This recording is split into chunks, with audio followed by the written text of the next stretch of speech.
श्याम नाम का एक लड़का था। वह एक गांव में रहता था। वह अपने जीवन में बहुत दुखी था। उसके दुख का कारण था कि वो अपने जीवन में अब तक कुछ भी हासिल नहीं कर पाया था। वह बेरोजगार था।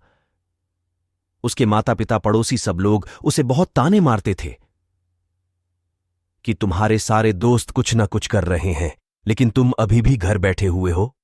वह कहीं जाता भी था तो लोग उससे पूछते थे कि क्या कर रहे हो। उसे यह बताने में शर्म आती थी कि वो कुछ नहीं कर रहा है। धीरे धीरे उसने रिश्तेदारों और लोगों से मिलना जुलना कम कर दिया। वह ज्यादातर समय घर पर ही रहता था। वह अकेले में भगवान और अपनी किस्मत को कोसता रहता था। अब उसे अपना जीवन बोझ सा लगने लगा था। कभी कभी वह सोचता कि कभी वह कुछ करने के लायक बनेगा या नहीं, और फिर वो सोचता कि ऐसी जिंदगी जीने से अच्छा मर जाना सही है। एक दिन वह अपने गांव की एक गली से गुजर रहा था। तभी उसने देखा कि एक संत दुख और परेशानियों पर उपदेश दे रहे हैं। वह भी उसी भीड़ में सबसे पीछे बैठ गया और संत के प्रवचन सुनने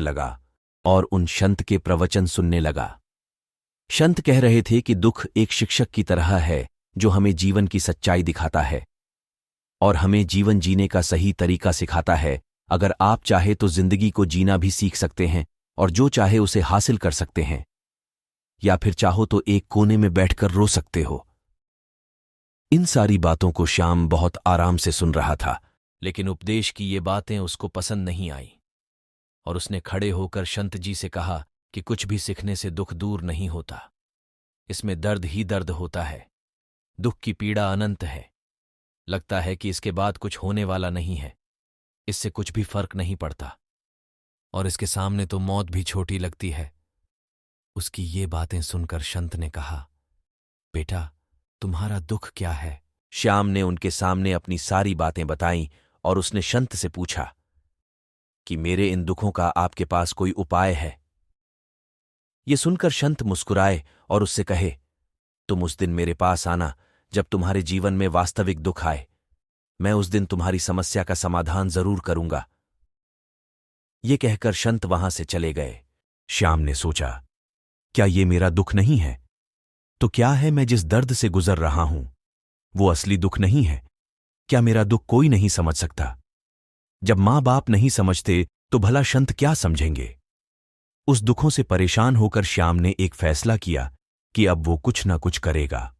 श्याम ने एक छोटा बिजनेस शुरू किया, पर उसे सफलता नहीं मिल पाई। लेकिन ये देखकर उसके घर वाले खुश थे। वो कोशिश तो कर रहा है।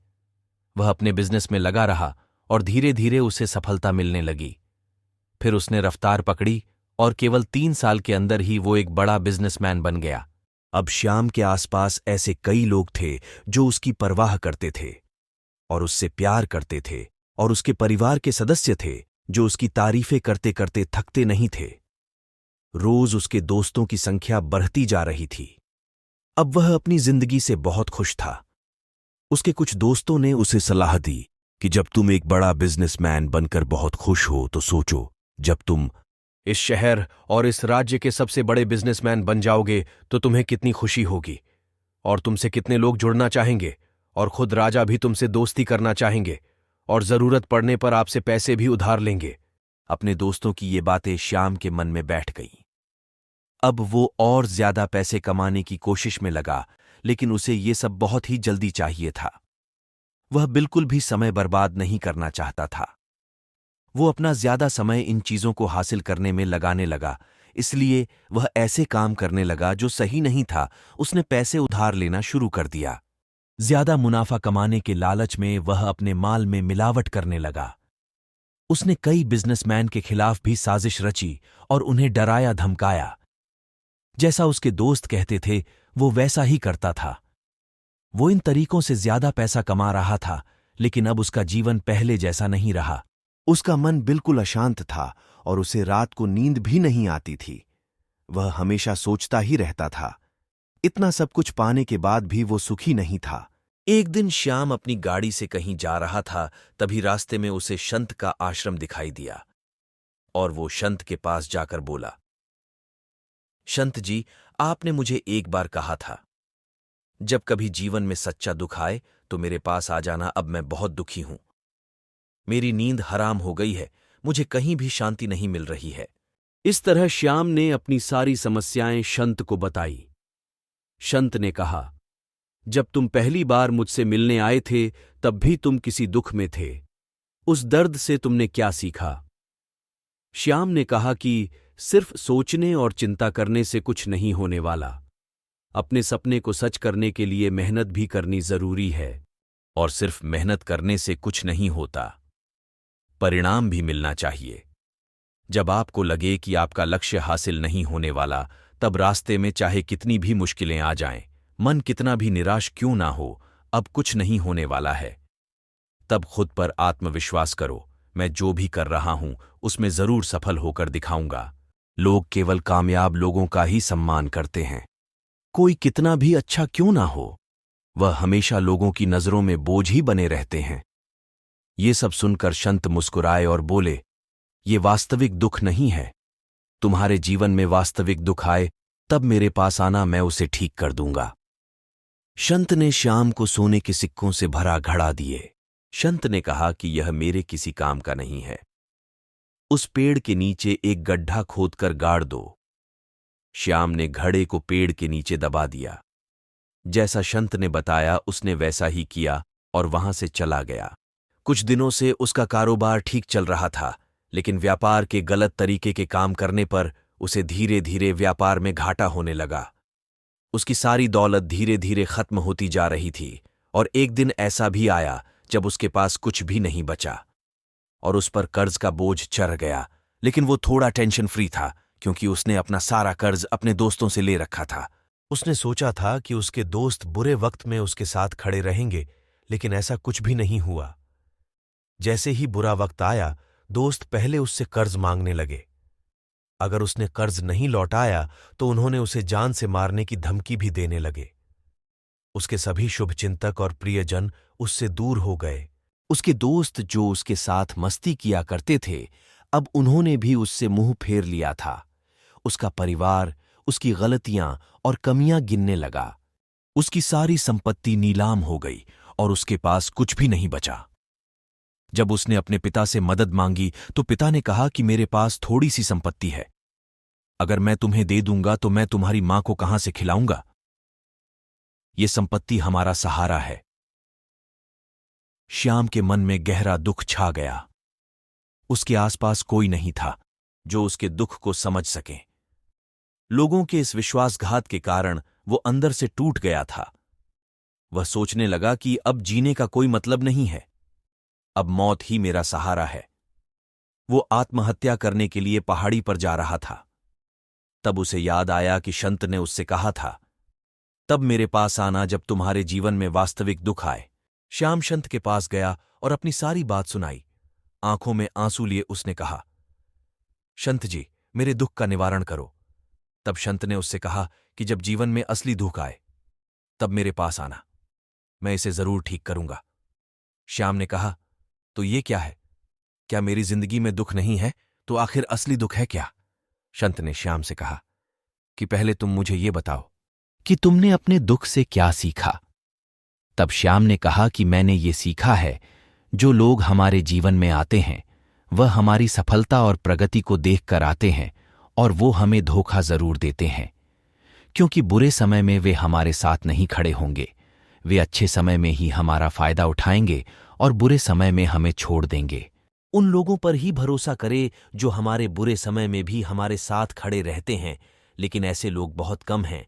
लेकिन जिनके पास है उन्हें उनकी सराहना करनी चाहिए, उनका अपमान नहीं करना चाहिए, कभी भी किसी के खिलाफ साजिश नहीं करनी चाहिए। अपना काम ईमानदारी और धैर्य से करे और कभी लालची ना बने। अपने सारे दुख दर्द और अनुभव बताने के बाद शंत जी के सामने आंखों में आंसू लिए बैठ गया। कुछ देर बाद शंत उठे और पेड़ के नीचे गड्ढा खोदा और वो घड़ा निकाला जो सोने के सिक्कों से भरा हुआ था। उन्होंने श्याम को देकर कहा, मैंने तुम्हें कहा था कि मेरे पास तब आना जब तुम्हारे जीवन में वास्तविक दुख हो, तब मैं तुम्हारी मदद जरूर करूंगा। श्याम ने शंत को धन्यवाद दिया और प्रणाम करके चल दिया। उस पैसों से उसने अपना कर्ज समाप्त किया और फिर से एक छोटा सा बिजनेस शुरू किया। लेकिन अब वो छोटा व्यापारी बनकर बहुत खुश था।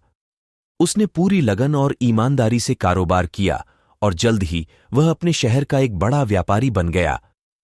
उसका जीवन सुख सुविधाओं से भर गया था। लेकिन कोई कितना भी अच्छा क्यों ना हो, लेकिन जीवन में दुख तो आता ही है। तो श्याम के जीवन में भी दुख आया।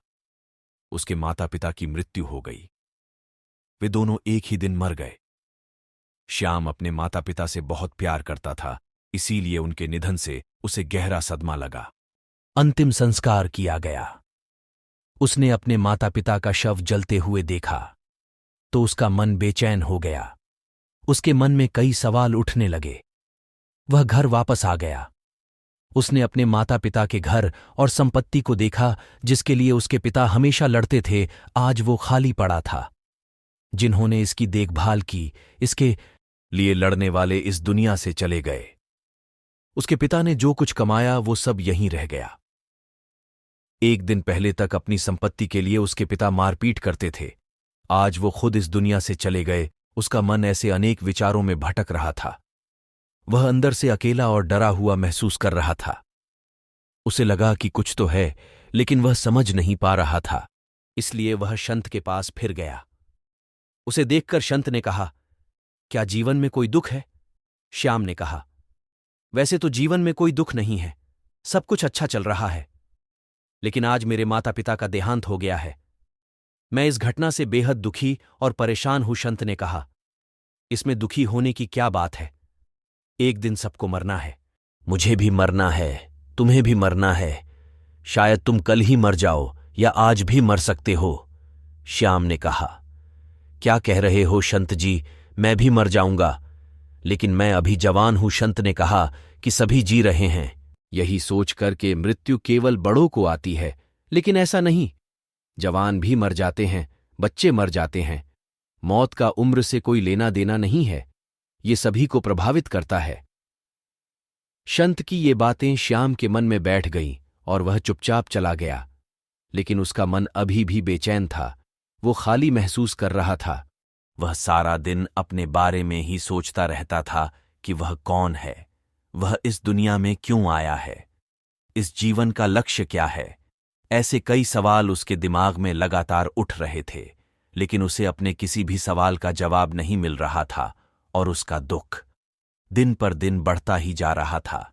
इसलिए कुछ दिन बाद वो फिर से शंत के पास पहुंचा और बोला, स्वामी जी, मैं बहुत दुखी हूं, क्योंकि मैं यह नहीं जान पा रहा हूं कि मैं कौन हूं और मैं इस दुनिया में क्यों आया।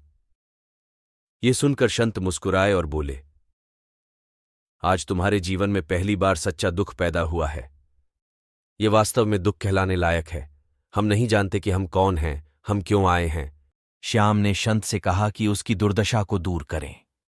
शंत ने कहा कि हम सभी इंसान जीवन भर संग्रह करते रहते हैं।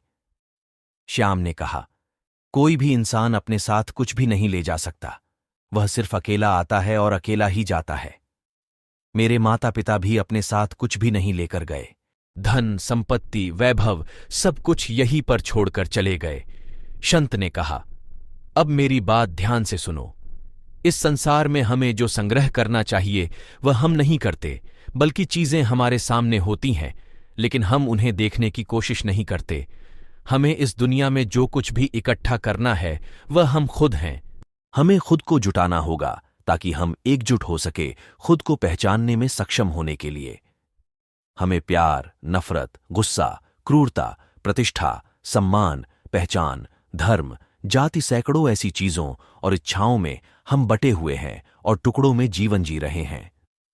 इस बंटवारे के कारण हमारी चेतना कभी भी एक नहीं हो सकती। हमारी चेतना और शक्ति बिखरी हुई है, इसलिए हमारे पास इतना समय नहीं है, इतनी ऊर्जा नहीं कि हम मुड़ सके और अपने भीतर देख सकते हैं।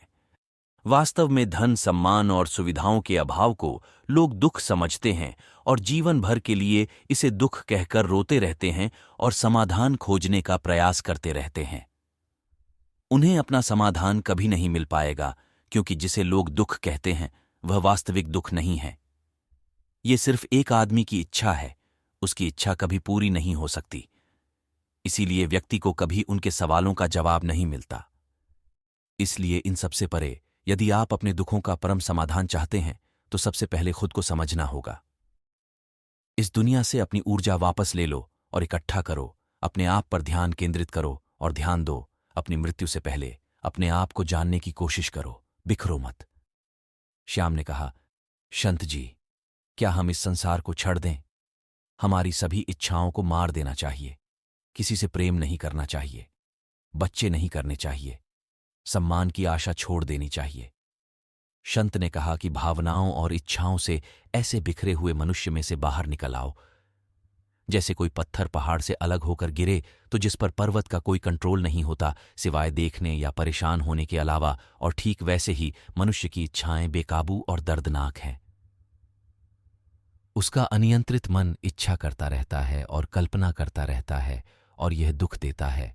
लेकिन जब एक व्यक्ति अपने मन को एकत्र करता है तो वह जो कुछ भी करता है वह उसके नियंत्रण में होता है। फिर उसकी इच्छा से इच्छाएं भी उत्पन्न होती हैं। फिर श्याम ने कहा कि आपने मेरे असली दुख का समाधान कर दिया। आपका बहुत बहुत धन्यवाद। अब मैं खुद को समेटने और खुद को तलाशने की कोशिश करूंगा। शंत ने कहा कि मानव शरीर में बहुत ऊर्जा और शक्ति है, लेकिन यह फालतू के कामों में बंटा हुआ है, बेकार की बातों में लगा हुआ। यह एक बहुत ही शक्तिशाली मशीन की तरह है और वह बिना सोचे समझे अपनी शक्ति बर्बाद कर रहा है और बिना किसी नियंत्रण के। इसीलिए इस शक्ति पर ध्यान दें, अपनी चेतना, और इसे इकट्ठा करें। श्याम को अपने प्रश्नों का उत्तर मिल गया। उसने शंत का धन्यवाद किया और चुपचाप चला गया। दोस्तों, अब कहानी भी समाप्त हुई। ये कहानी आपको कैसी लगी कमेंट करके ज़रूर बताएं। चैनल को सब्सक्राइब करें और वीडियो को लाइक करें। जय श्री कृष्ण, जय महाकाल।